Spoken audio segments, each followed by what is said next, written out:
वंदना वंदना वंदना वंदना वंदना।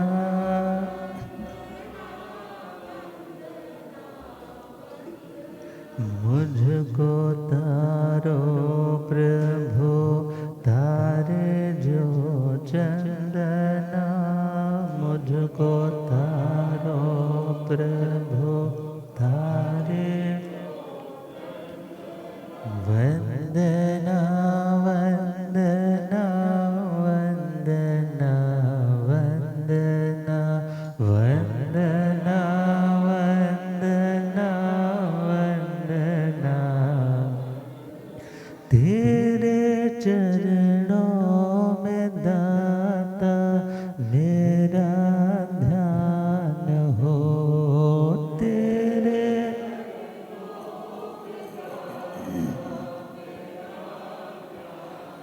झूठी दुनिया से दिल मेरा अनजान हो, झूठी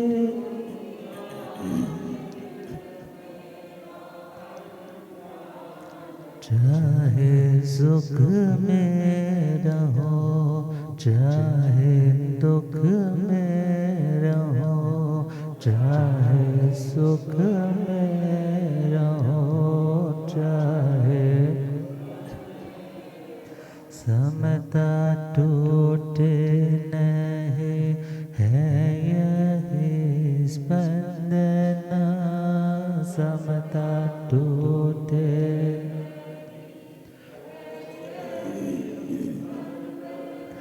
वंदना वंदना वंदना वंदना वंदना।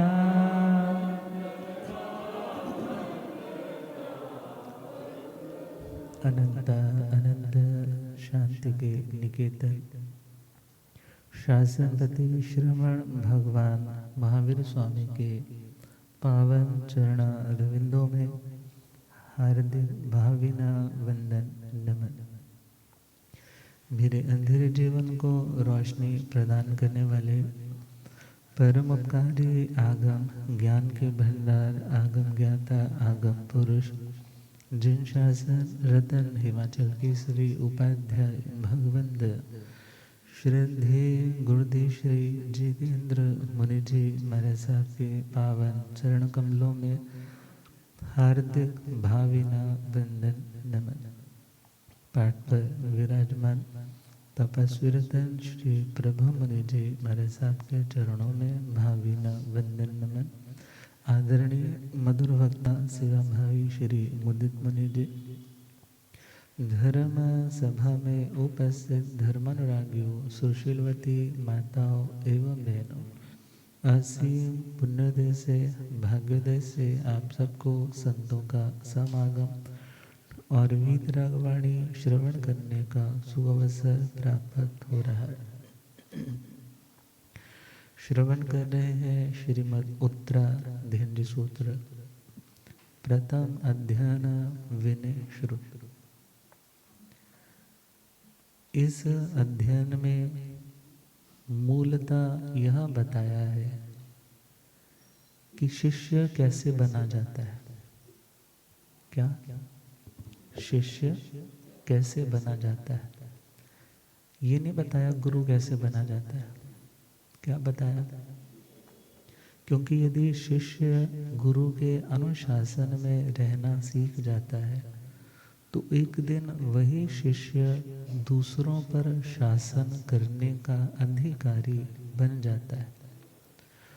तो परमात्मा ने शिष्य के लिए हिदायतें दी है। यहाँ पर बिल्कुल लास्ट में जाकर के गुरु के लिए भी कुछ कहा है, मगर 99% कंटेंट किसके लिए है?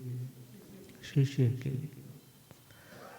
हणो सासियों ने कुपे जा खते से वेज पंडे खुदे संसगे हासंग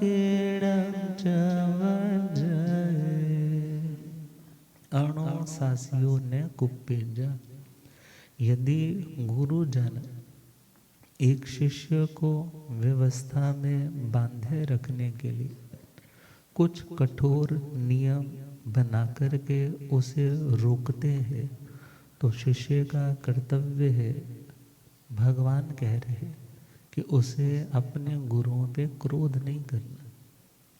अब बच्चा बार बार जिद करता है, आइसक्रीम खानी है, गला खराब है, और माँ समझाती भी है। सपोज मार्केट गई है, साथ बच्चा है, वो रोता भी है, मुझे वही खाना है, मगर माँ उसकी बात नहीं सुनती। क्या कहती है, मैं भी नहीं खाऊंगी और तूने भी नहीं खाना। नहीं मानता, दो लगा भी देती है, मगर क्यों लगाती है? कि मेरे बच्चे का स्वास्थ्य खराब। अब उस बच्चे को तो ऐसे लगता होगा राहु केतु शून्य थे, मगर राहु केतु तो कौन है? ये मेरी माँ ही है, जो मेरा मन चाहा है वो करने ही नहीं देती। मगर भगवान कहते हैं जैसे माता पिता हितकारी सोच वाले हो, इसी प्रकार गुरु भी तो तुम्हारा हित ही सोचने वाले हैं। किसी बात से मना करते हैं तो वो दीर्घ दृष्टा है, वो उस कार्य के परिणाम को ध्यान में रखते हुए तुम्हें रोक रहे हैं। इसलिए उनके ऊपर क्रोध करना मतलब जिस वृक्ष पर बैठ करके तुम आश्रय प्राप्त किए हो, उसी वृक्ष की उसी शाखा को कुल्हाड़ा लेकर के तुम ही काट रहे हो। तो अनुशासियों ने कुपेजा। अनुशासन का मतलब है व्यवस्था। अनुशासन का मतलब एक व्यवस्था, और उस व्यवस्था में जो कोई भी सहयोग देता है वो खुद भी सुखी होता है और दूसरों के सुख का भी कारण बनता है। अब प्रवचन हॉल में व्यवस्था है कि इस राइट हैंड साइड पे बहनें बैठी हैं और लेफ्ट हैंड साइड पे भाई लोग बैठे हैं। अब ये व्यवस्था है, और यदि इसी व्यवस्था में कोई अव्यवस्था करे, लेडीज़ वाली साइड पे आदमी जाने लग जाएं और आदमियों वाली साइड पे बहनें आने लग जाएं, तो क्या हो जाएगी? व्यवस्था खराब हो जाएगी। किसी को संगठा लगेगा, किसी को गलत लगेगा। अर्थात कोई भी व्यवस्था किसके लिए है? सबकी सहूलत के लिए, सबके सहयोग के लिए। और उस व्यवस्था के लिए व्यक्ति को थोड़ा सा तो अवेयर रहना पड़ेगा। उस व्यवस्था के लिए व्यक्ति को अपनी ओर से थोड़ा तो कंट्रीब्यूट करना ही पड़ेगा। गाड़ी चलानी है तो इंडिया है तो लेफ्ट साइड पे गाड़ी चलेगी। अब जब पता है कि लेफ्ट साइड पे गाड़ी चलानी है तो ये व्यवस्था है। ये क्या है?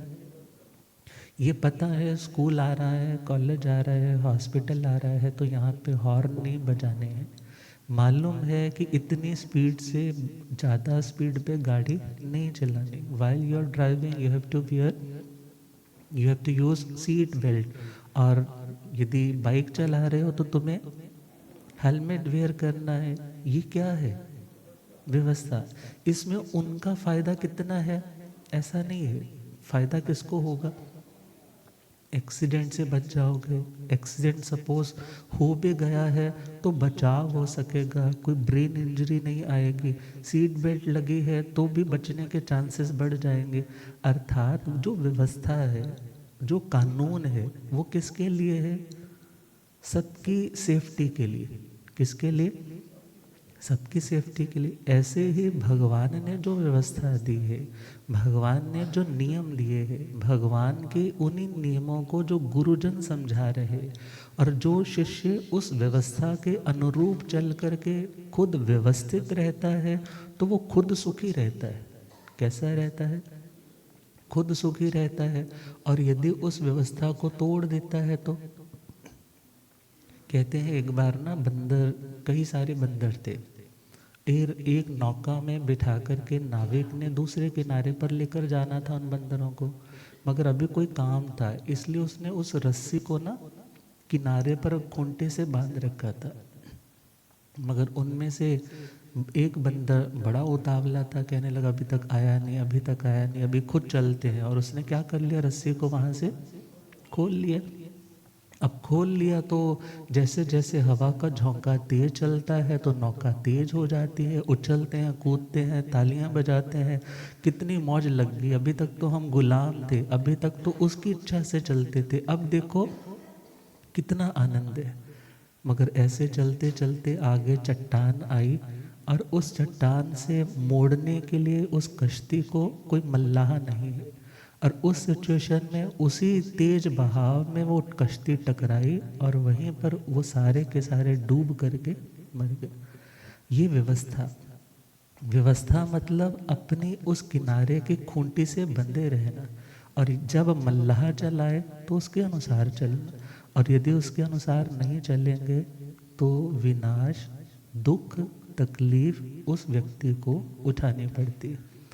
खंतिंग सेविज्य पंडिये, परमात्मा कहते हैं क्षमा भाव का आचरण करे, सेवन करे, अपने गुरुओं की बात को सहने का अभ्यास करे।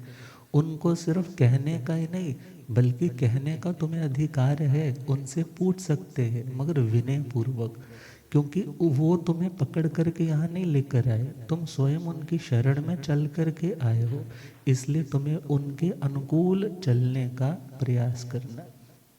खुड्डे हिंग सह संसज्ञ, जो लोग शुद्र हैं आचार की दृष्टि से, विचार की दृष्टि से, जिनके हृदय में धर्म के प्रति श्रद्धा नहीं है, जो लोग वी कथाओं में अनुरक्त रहते हैं, ऐसे लोगों की संगति में बैठोगे तो धीरे धीरे तुम्हारा लेवल भी क्या हो जाएगा, गिरने लग जाएगा।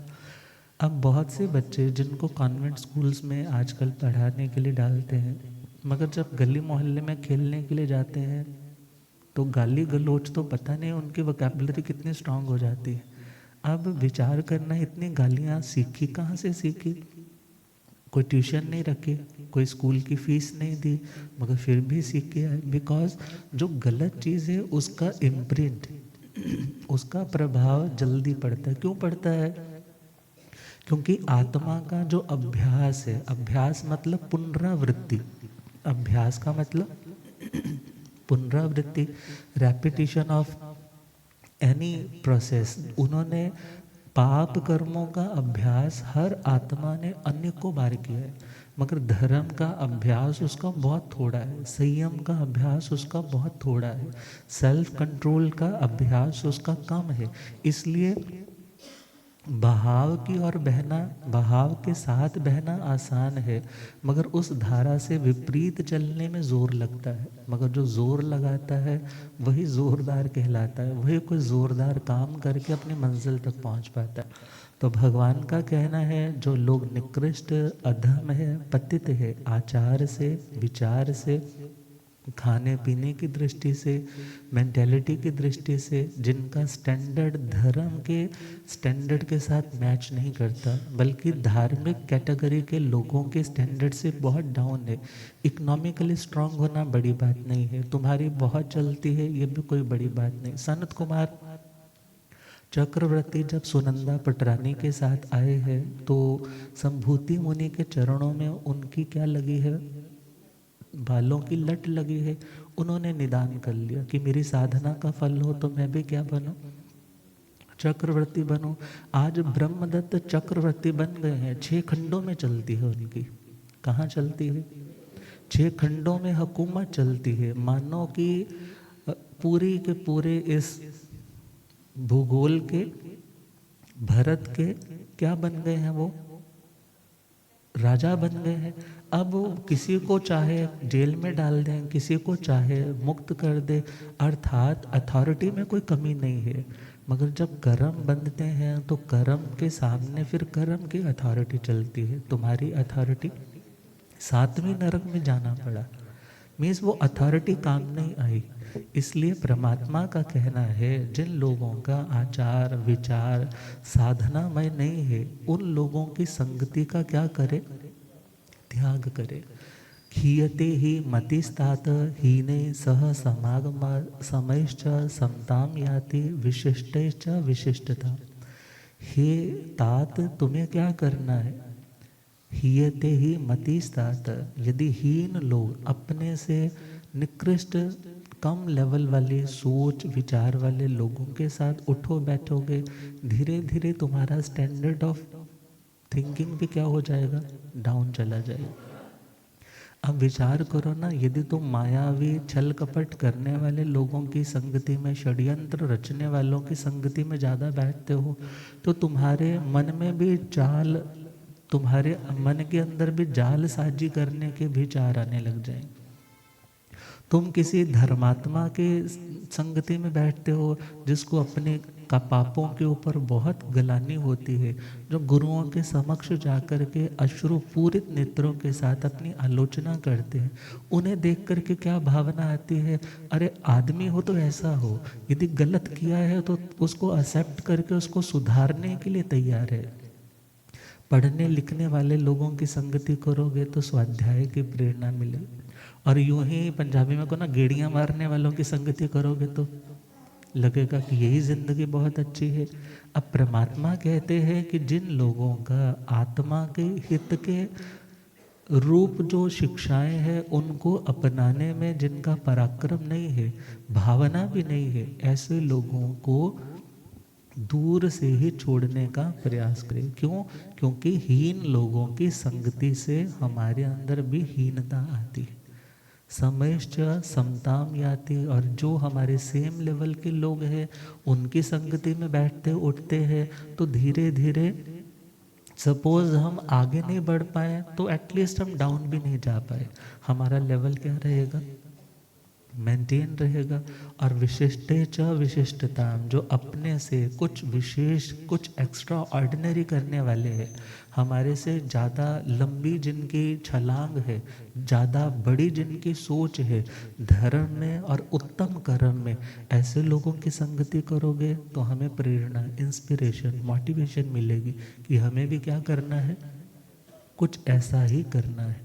तो परमात्मा का कहना है कि जिन लोगों का आचार विचार अच्छा नहीं, सपोज एक बहू जो अभी बड़ा कहने कार है, माता पिता की सास ससुर की सुनती है, और सास ससुर जानते हैं कि जो हमारी ननद की वो बहू रानी आई है वो तो घर में कलेश करके रखती है।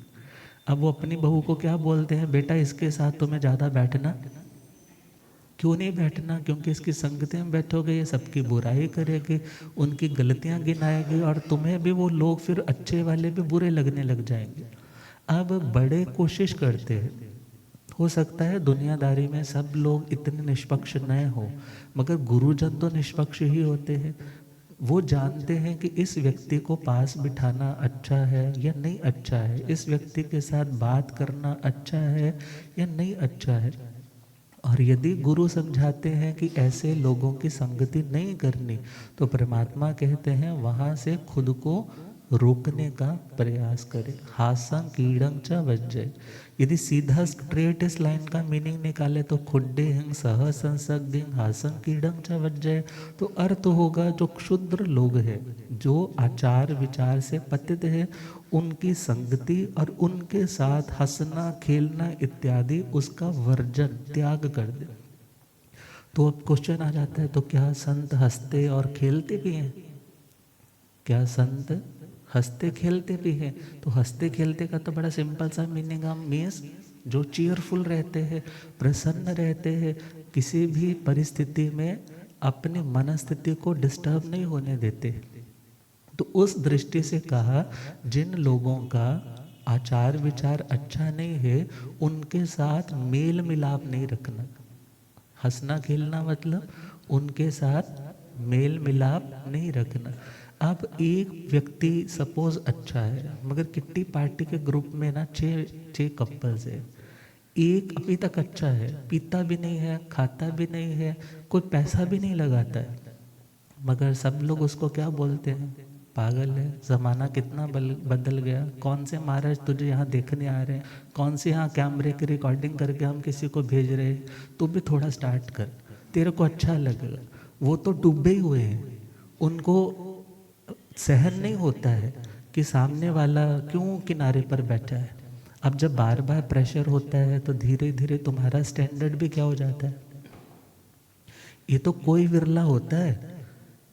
अदरवाइज तो क्या बोलते हैं, एक गंदी मछली सारे तालाब को, एक गला सड़ा हुआ फ्रूट सारे फ्रूट्स को।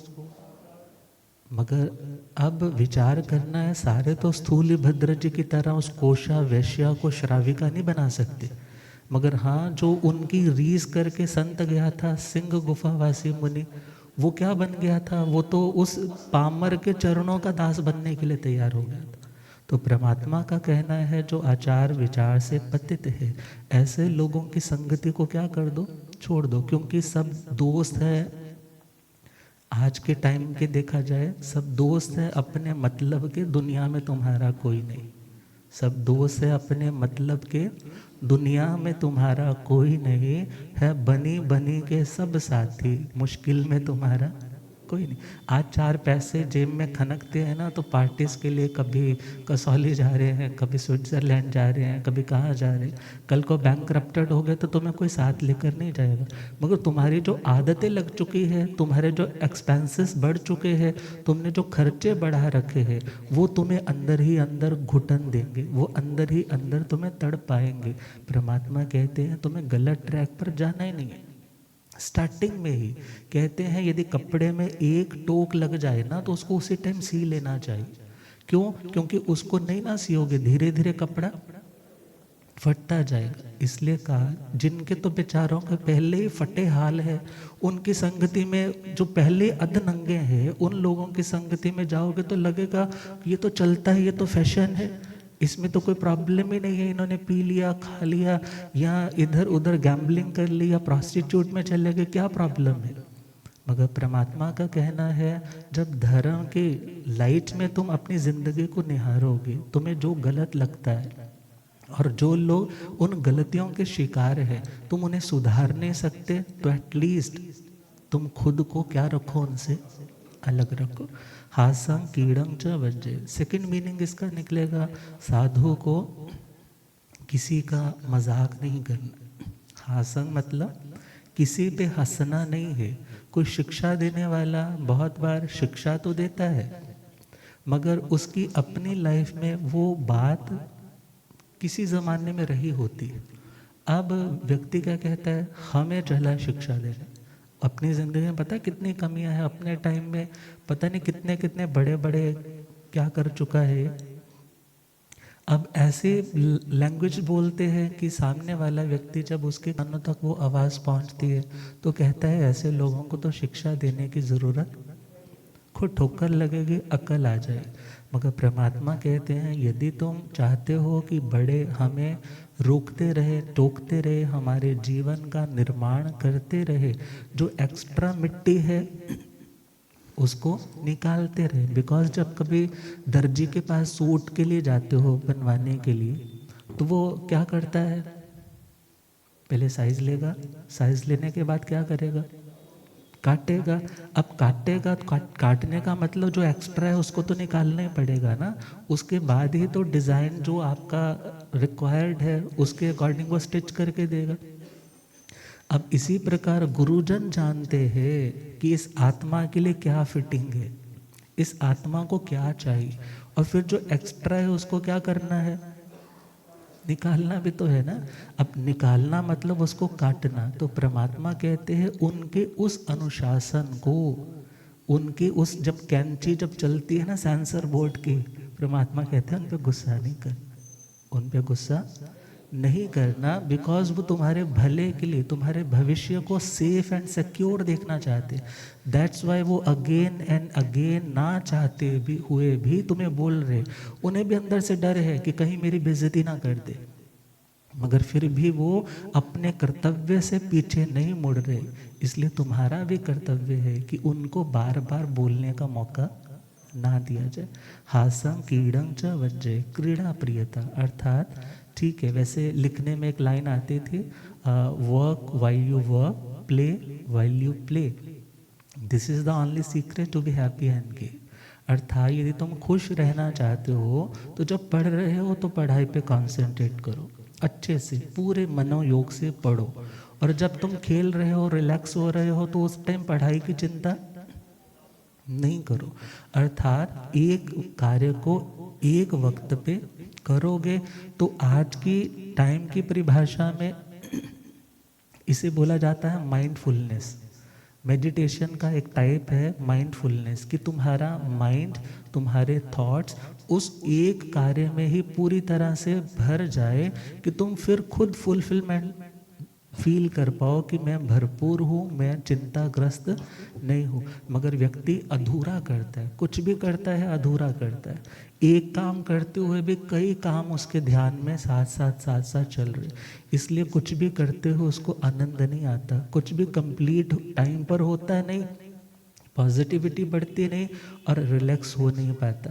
तो परमात्मा का तो कहना है कि साधु को क्रीड़ा प्रिय नहीं बनना है, कुतूहल प्रिय नहीं बनना है, खेल तमाशों को देखने वाला नहीं बनना है, उसको अपने स्वाध्याय के लिए समय निकालना है। अब सपोज अभी बाजार से शोभा यात्रा शुरू हो जाए, कथा चल रही है, ध्यान कहाँ जाएगा? कोई ना कोई महानुभाव तो हो सकता है हमारी शर्म के कारण नहीं उठेगा, मगर कोई ना कोई तो खिड़की पे भी पहुंच जाएगा ना देखने के लिए क्या हो रहा है। अब इस तरह से बार बार डिस्ट्रैक्ट होते रहोगे, बार बार अपने उस लक्ष्य से भटकते रहोगे तो मंजिल कैसे पाओगे? अर्थात एक साधु की दृष्टि से यदि वो इन चीज़ों से खुद को कंट्रोल्ड रखता है तो वो अपनी साधना में आगे बढ़ पाता है, उसका स्वाध्याय निर्विघ्न रूप से चलेगा, उसकी आदतें अच्छी होती चली जाएंगी और वो किसी का मजाक उड़ाने में अपना समय बर्बाद नहीं करेगा, बल्कि क्या सोचेगा कि आज जिस पर हंस रहा हूँ उसकी इस कमी पर हंस रहा हूँ, कौन जानता है कि कौन सा कर्म मेरी जिंदगी में भी कोई दबा हुआ पूर्व जन्मों का उदय में आ जाए। आज मैं जिन पर हंस रहा हूँ कल वो दुनिया मेरे पर हंसने लग जाए, इसलिए मुझे इस कर्म बंधन के मार्ग पर जाना नहीं। तो परमात्मा का कहना है संगति करनी है, अच्छों की करो, और यदि कोई तुम्हारी संगति में आकर के सुधरता है और तुम अच्छे बने रह सकते हो तो तुम उसको भी अपनी संगति दो, मगर व्यर्थ में बुरे लोगों की संगति में ना पड़ो। बिकॉज सिंपल सी बात है, शराब के ठेके पर जाकर के तुम एप्पल जूस भी पी रहे होंगे तो लोग क्या बोलेंगे? तो शराबी है। और यदि शराबी भी स्थानक आने लग जाए तो क्या बोलते हैं? बड़ा धर्मात्मा हो गया, इसमें बड़ा ड्रास्टिक चेंज आ गया, ये तो रोज कथा में आने लगता है इसके अब कर्म अच्छे आने लग पड़े।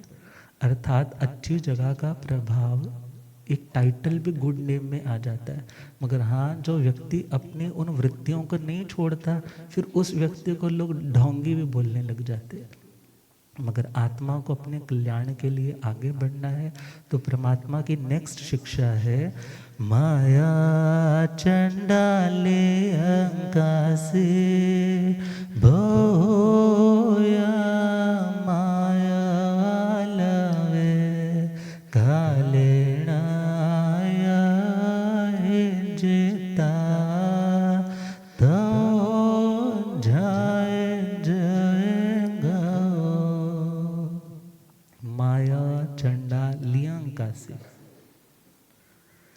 हे आत्मा, कभी चंड अर्थात क्रोध आदि के वशीभूत होकर के, अलियंग अर्थात अलीक, अलीक मतलब झूठ को अलीक बोलते हैं, मृषा को बोलते हैं अलीक, या मर्यादा की लकीर से हट करके जो कार्य है उसको भी अलीक बोल लेंगे। चंड अर्थात क्रोध आदि के वशीभूत होकर के तुम कुछ भी निरर्थक, कुछ भी असत्य करने वाले मत बनो। अर्थात क्रोध आदि के वश में होकर के, क्रोध आदि के बहाव में बह करके तुम जो भी करते हो वो गलत करते हो। परमात्मा का फर्स्ट सेंटेंस का मीनिंग है क्रोध आदि के बहाव में बह करके तुम जहाँ पर भी जाओगे वहाँ पर ठोकर ही खाओगे।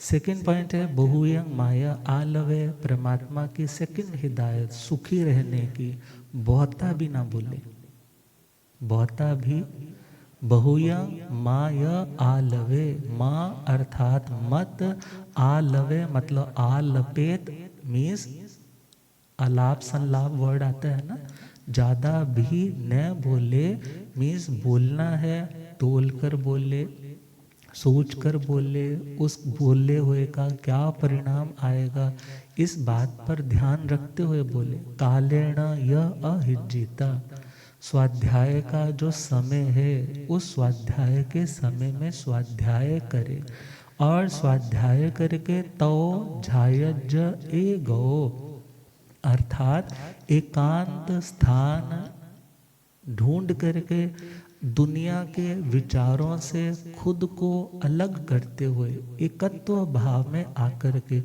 उन सुनी हुई सीखी हुई बातों के ऊपर झायज मीन्स ध्यान करे। क्या करे? चिंतन में गहरा उतरे। जे सुख नो पौणाए तन धर्म निभाणाए, जे सुख नो पौणाए तन धर्म निभाणाए, प्रभु वीर ने कहा जो नो मन दारवे, जे सुख नो पौणाए तन धर्म ने, प्रभु वीर ने कहा जो नो मन दारवे, न धोखा खावेगा सदा मुस्कावेगा, न धोखा सदा मुस ऐना हीरिया नो पल्ले विच बनदार वे, जे सुख नो पौणाए तन धर्म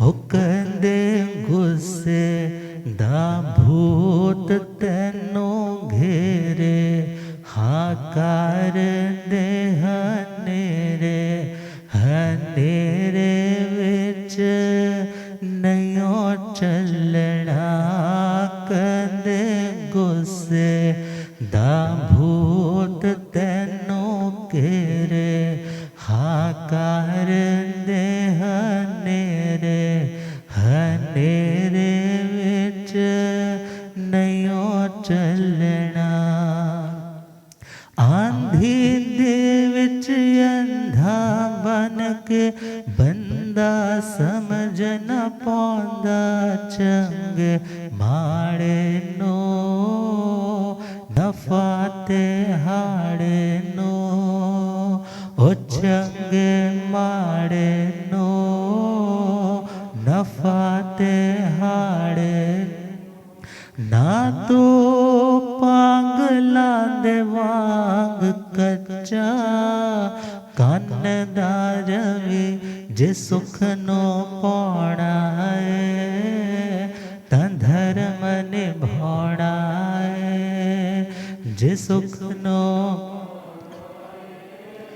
तन धर्म ने, ओ बहुता बोले ओ राज अपने खोले, पलीत मिट्टी अपनी करे, बहुता बोले ओ राज अपने, पलीत मिट्टी अपनी करे, पहला तोले फिर ही बोले, ओ वाधे विच रहिंदा काका करदा नहीं, ओंदे बिन सरदा नहीं, जो काका करदा नहीं, ओंदे बिन सरदा, फिर ज्ञान दिया गल्ला सिख सकदा नवी, जे सुख नो पौणाए तन धर्म ने, जे सुख नो पौणाए तन धर्म ने, प्रभु वीर ने कहा जो नो मन दारवी। गुरुदेव पधारे हैं। हो रब मेरा सतगुरु बन के आया मैनो,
बोले आगम ज्ञाता आगम पुरुष जन शास्त्र तन हिमाचल केसरी उपाध्याय भगवंत श्रद्धे गुरुदेव श्री जितेंद्र मुनि जी, उपप्रवर्तक प्रज्ञा पुरुषोत्तम श्रद्धे गुरुदेव डॉक्टर श्री सुव्रत मुनि जी,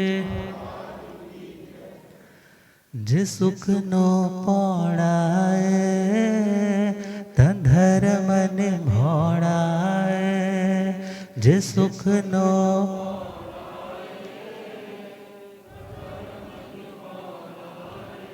हो वक्त संभालो, हो ज्ञान लेने का लो, ए मुड़े हाथ नहीं आवड़ा, वक्त संभालो, हाँ ज्ञान लेने का लो, ए मुड़े हाथ नहीं आवड़ा। जो पढ़े फिर चिंतन करके गहराए विच जाओ, मोती मिल जाते बाग फिर खिल जाते, ओ मोती बाग फिर प्रेम भास तन सच्चा, मन दारवे जे सुख को पौड़ाए, तन धर्म निभौड़ाए।